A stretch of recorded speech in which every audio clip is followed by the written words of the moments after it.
ईश्वर और आश्रय। मनुष्य जितनी उन्नति करता जाता है उतना ही वह अपने आप को असुरक्षित महसूस करता है। संभवतः यही कारण है कि वह कुछ ऐसी खोजें करता रहता है जिससे वह अपने आप को सुरक्षित महसूस कर सके। इन सभी खोजों में सबसे ज़्यादा महत्वपूर्ण माने जाने वाली जो खोज है वह है ईश्वर, गॉड, अल्लाह या भगवान।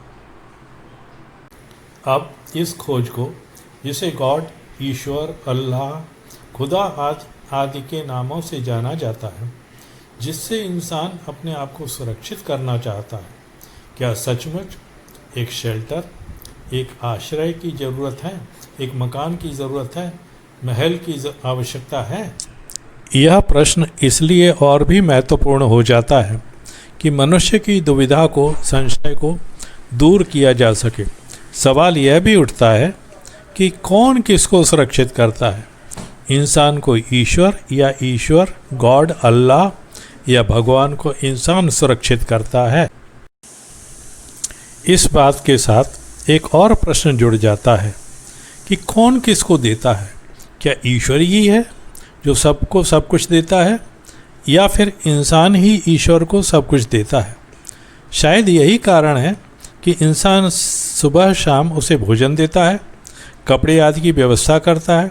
यह एक ऐसा प्रश्न है जिसने इंसान को बांट दिया है, कुछ धर्म के नाम पर, कुछ कर्मों के नाम पर। और सभी धर्म, या यूँ कहिए कि तबके, इस बात को स्वीकार करते हैं कि प्रेम के बिना सृष्टि का संचालन नहीं हो सकता, ना ही सृष्टि आगे प्रगति कर सकती है, क्योंकि इंसान का अपना अस्तित्व ही प्रेम के ऊपर टिका हुआ है। आज का महत्वपूर्ण प्रश्न ये है कि क्या ईश्वर, अल्लाह, गॉड को आश्रय की आवश्यकता है?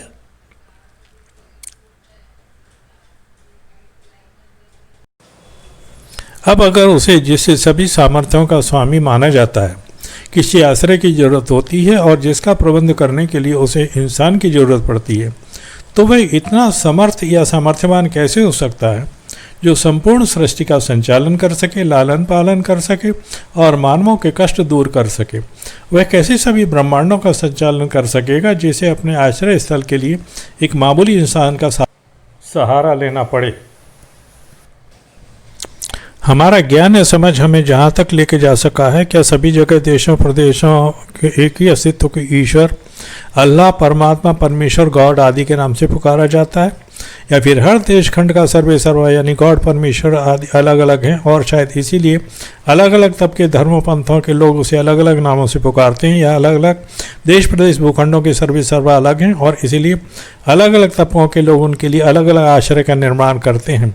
सभी जानते हैं कि सभी धर्मों, पंथों आदि के अनुयायी अपने अपने सर्वे सर्वा को बचाने का दावा ही नहीं करते, अपितु उसके लिए भव्य चर्च, मस्जिद, मंदिर जैसे आलीशान महलों का निर्माण भी कराते हैं ताकि वे सुरक्षित रह सकें। यहाँ तक कि वो इस प्रयास में भी एक दूसरे के घर जलाने से भी पीछे नहीं हटते। सर्वे सर्वा के सम्मान को बचाने के लिए लोगों को मौत के घाट भी उतार दिया जाता है। सभी प्रश्न फिर भी वहीं का वहीं खड़ा है। यदि वह सर्वे सर्वा है तो संपूर्ण ब्रह्मांड का एक ही क्यों नहीं? क्या यह अलग अलग क्षेत्रों के अलग अलग प्रशासकों जैसा नहीं है? इसका तो मतलब यही है कि मनुष्य अपने स्वार्थों की सिद्धि के लिए अपने पसंद के प्रशासकों को खोजता है। प्रश्न अत्यधिक महत्वपूर्ण है, उत्तर भी उतना ही मानव शांति की खातिर। अगला विषय है बहुत ही विलक्षण, देखें ज़रूर अगला वीडियो।